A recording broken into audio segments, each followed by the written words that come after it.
All right, so Nike released a pair of Kobe Dunks that I was really excited to see actually pop up in my Nike sneakers feed in the Nike Reserve system, which basically is a pre-order. I ordered these months ago when we finally got them in July, but here is a look at the box. I like the snakeskin Kobe logo in gold foil. And then in the front, it does say Nike Dunk Low Protro. If you didn't know, the Protro thing is something that Kobe himself coined with Nike. Kind of a cool concept. It's like a professional retro, basically. Like the idea of having a retro come through, but having it a little bit more performance oriented. So a lot of times it means updating the midsoles with the latest and greatest technology, whatever year it is. And in this case, it is React X. But we'll get into that in a second. But here's a look at the colorway. This is, I think, the second of the three colorways that are releasing. There's a white color I saw. There is a white and purple colorway, and then there is this one. Now this one is all maroon. Let's see what the box says. It does say that it is Team Red. Sorry, Team Red, and that is it, Team Red. I did go up a half a size to a size 10. Sometimes Nike Dunks fit me a little bit snug, so I figured, you know what, I'll go to a size 10. 9.5 would have worked just fine though, so don't be fooled by my choice of going up of half a size. Inside the box you have the Kobe wrapping paper, and it does come with an extra set of laces as well. This one is lined in white. And then it did come with this little extra thing. It does say Protro Performance Retro, so it basically tells you what that is. And simply put, classic design plus modern day technology. An understanding of how to create something new. You don't create something new out of thin air. You do it by building on things that were and learning the history of how we got to this point so we can create something better for the future. That is really important for us athletes. If you want to be a great athlete, study the greats that came before you and build your own game accordingly. And then on the other side, it does give you some other details. Kobe Protro Dunk says premium materials, the lining, and then the Kobe branding on the tongue. Performance Tech tongue. So I like that they actually changed that up a little bit, made it a little bit more breathable. React X foam, that is a drop-in, and then Kobe branding on the outsole. And then it does have some hidden details in the design that I'll show you guys in just a sec. And then on the back, it's a quote from Kobe. It says, "It's all about improving on what's been and making it better for what's to come." Kobe Bryant. And it's crazy still to think about him not being here. But here we have the shoes. But anyway, this is the colorway that we have, and this is themed after his high school colors. If you don't remember, Kobe skipped college. He went straight to the NBA. There was only a few other players that really have done something like that, LeBron being one of them. But so this is themed after his high school colors, and then you can see his jersey number 33 on the side. And then there is some really cool details about this one that makes this kind of fun. So the upper is basically like a Swedish nubuck material for most of the upper, and then you do have a silky smooth material underneath that for the underlay, and that material is on the toe box underneath the swoosh and then up around the heel collar. One other detail that I like is up through the wings area where the the top lace hole is. That little back panel is lined in white, and I like just the overall accent of that. I think that looks nice.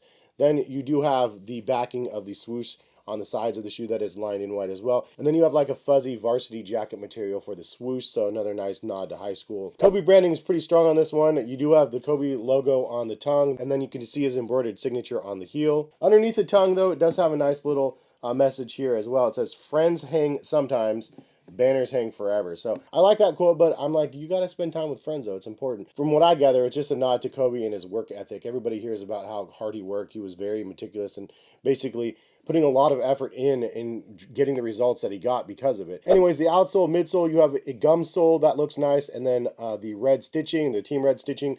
The outsole is where they changed it up though, and it's kind of fun that they made his special own outsole. So the first thing you notice is obviously a large Kobe logo on the heel. That is nice to see that. It does say Kobe right here instead of Nike. Also, another awesome detail. But the hidden detail that they talk about is that snake coiled right here in the forefoot. So obviously for the Mamba. But then under the toe of the shoe, normally you have little dots and stuff, but you have little Kobe logos all over the place here. So really nice hidden details on the outsole. And then also on the upper part of the midsole, above the stitching, you do get a little faint snakeskin on top of the gum sole. So I think that is another nice little detail for the midsole. And then for this pair, I would say the Protro aspect has primarily to do with this. So you have this drop-in snakeskin React X midsole that adds a little bit of comfort to the drop-in. I like that it's just like doused in snakeskin all over the place, and then you have the Kobe logo on here as well.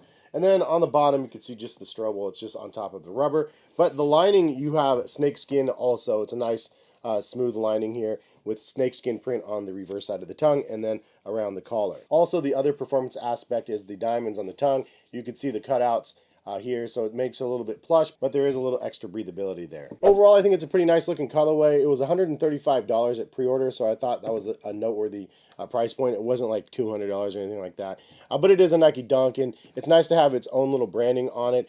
This is the third version. You know, Kobe has Air Force Ones as well, so it's nice to see some Dunks. Personally, I always like the Dunks better than the Air Force Ones. But we continue to see some more expansion in the Kobe line. One thing that I did want to touch up on to finish off this video is the reserve system. I really like that they did this reserve system. I think 10 years ago I did a video on this channel talking about how Nike could fix some of its resale problems and whatnot by doing a like pre-order system. And honestly, it made a lot of sense back then. I can't remember specifically what I said in the video, but it was basically the idea of having a pre-order open for a small amount of time where people can go in and order these shoes freely and then get the shoes when they are created, waiting a little bit of time. People like myself want to wait for the shoes if you know you're guaranteed to get them. And I think that obviously in this day and age, it's a little different. It's not as high of a demand, but I think that it can solve some of the problems because ideally you have one of two problems. One, you don't make enough, they sell out, and then everybody's mad because you didn't get a chance to get a shoe that you really wanted. Or two, they make way too many, and then they are flooded in the market, and then they sit at outlets, and then they're basically just not sold. And then it's a big overhead cost to Nike for figuring out what to do with all these extra pairs. They, you know, like I said, they go to outlets, they sell a deep discount, maybe they go to Ross or whatever it is, but they're not getting their full potential out of the product, and it becomes a loss at that point. So ultimately, I think that it makes sense to do a pre-order where you have 100,000 pairs ordered, and that's the amount of pairs that hit the market. Now, what happens if a pre-order hits, they sell out, and then Nike creates the product, and then they're still hyped up? That could be a possibility in the future if sneakers ever make a large comeback. And if that's the case, then Nike knows to keep the pre-order window open a little bit longer to fulfill a little bit more pairs. And honestly, I don't think that that's a bad thing. I think it's still better than having mass amounts created or like just a 20,000 pairs made and literally not even having a chance to get a pair of them. So I like the idea of what they're doing. I'm glad that they're implementing it selectively and just random pairs. It'll be interesting to see where it goes going forward because they don't do this for a lot of the major retros. And I mean, this is just a very small use case of pairs that are actually using this reserve system. But what do you guys think? Leave a comment, let me know. And what do you think about the Kobe's? Anyways, have a good rest of the day, and hopefully we'll see you back on the channel for more content. All right, see you guys.